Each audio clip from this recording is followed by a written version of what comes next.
اعوذ باللہ من الشیطان الرجیم بسم اللہ الرحمن الرحیم رب اغفر لی وتب علی انک انت التواب الغفور۔ سورہ بقرہ آیت نمبر 234 234۔ والذین یتوفون منکم ویذرون ازواجا یتربصن بانفسہن اربعۃ اشہر وعشرا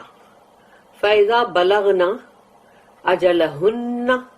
فَلَا جُنَاحَ عَلَيْكُمْ فِي مَا فَعَلْنَا فِي أَنفُسِهِنَّ بِالْمَعْرُوفِ وَاللَّهُ بِمَا تَعْمَلُونَ خَبِيرٌ۔ صدق اللہ العظیم۔ رب اشرح لی صدری ویسر لی امری واحلل عقدۃ من لسانی یفقہوا قولی۔ اب ہے ہم طلاق اور اس کے حساب سے جو اس کے قاعدے قانون جو ہے وہ ایک ایک کر کے آیتوں میں آتا جا رہا ہے، اور اب یہاں پر ہے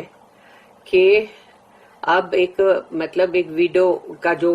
ہے حقوق، اس کے تعلق سے آ رہی بات۔ والذین یتوفون منکم، تو اگر تم میں سے کسی کا بھی، یعنی منکم یعنی تم میں سے کسی کا بھی، یتوفون کہ اگر کوئی تم میں سے اگر گزر جائے، یعنی کہ وَيَذَرُونَ اور چھوڑے پیچھے ازواجن یعنی بیویاں، تو اگر تم میں سے کوئی گزر جائے اور وہ سمجھو کہ اس کی بیویاں جو ہے ایک ہے، دو ہے، چار ہے، جو بھی ہے، تو وہ جو بھی ایک بیوی ہو یا چار بیوی ہو، تو وہ جو بھی بیویاں وہ پیچھے چھوڑے، یتربصن بانفسہن اربعۃ اشہر وعشرا، تو وہ روکے رکھے اپنے آپ کو، اپنی نفسوں کو 4 مہینے 10 دن، عدت کا پیریڈ ہے نا وہ، تو 4 مہینے 10 دن وہ اپنے آپ کو روکے رکھیں، یعنی کہ روکے رکھے وہ ہر چیز سے ان کو روکے رکھنا، یعنی کہ بناؤ سنگھار، جو دوسرے کسی بھی انسان کے دل میں اس کی کشش آئے، یا عطر لگانا، پرفیوم لگانا، سجنا سنورنا، تو یہ سب چیزوں کے لیے منع کیا گیا ہے کہ یہ سب کچھ بھی مت کرو 4 مہینہ 10 دن، کہ جیسے وہ ہوتا ہے ایک مورننگ پیریڈ۔ فَإِذَا بَلَغْنَا، تو جب پہنچ جاؤ، اجلہن، اجل اس کا اینڈ، یعنی وہ جو عدت کا جو پیریڈ ہے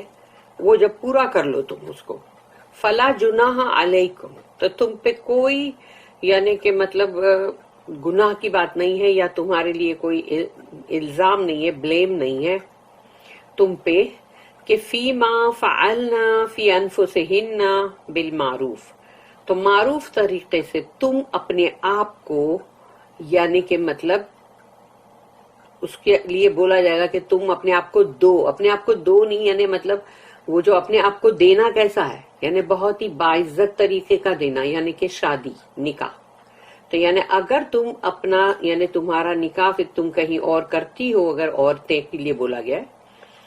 تو وہ 4 مہینے 10 دن کے بعد تم کو اجازت ہے کہ تم اپنے بارے میں کوئی بھی فیصلہ کرو، اور پھر تم شادی کرو اور معروف طریقے سے کرو۔ واللہ بما تعملون خبیر، اور اللہ جو ہے وہ ہر بات کی خبر رکھتا جو بھی تم کرتے ہو۔ اس لیے کہ اکثر انڈیا پاکستان میں تو خیر بہت ہی کرتے ایسا کہ بیواؤں کی شادی نہیں کرنے کا، جبکہ رسول اللہ صلی اللہ علیہ وسلم کا تو یہ قول ہے کہ اپنی بیواؤں کی شادی کرو، کہ ان کو بٹھائے مت رکھو، اور اگر بولے کبھی بھی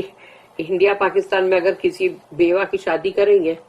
تو بولیں گے لو 45 برس کی تھی، بیٹھا نہیں گیا اس سے، تو ایسی سب باتیں کریں گے، لو شادی کر لی، ارے لیکن وہ گناہ نہیں کری ہے، اس نے شادی کری ہے، بلکہ تم خود آگے بڑھ کے شادی کرواؤ، کیونکہ رسول اللہ صلی اللہ علیہ وسلم کے ٹائم پر تو یہی تھا کہ جیسے ہی جو بھی جس کا بھی شوہر گزر جاتا تھا تو برابر وہ 4 مہینے 10 دن کے بعد فوراً جو بھی پیغام ان کو آتے تھے اور جہاں بھی ان لوگ کا انٹرسٹ ہوتا تھا پھر وہ اس حساب سے عزت کے ساتھ آنریبل طریقے پہ نکاح کرتے تھے۔ If any of you die and leave widows behind, they shall wait concerning themselves 4 months and 10 days.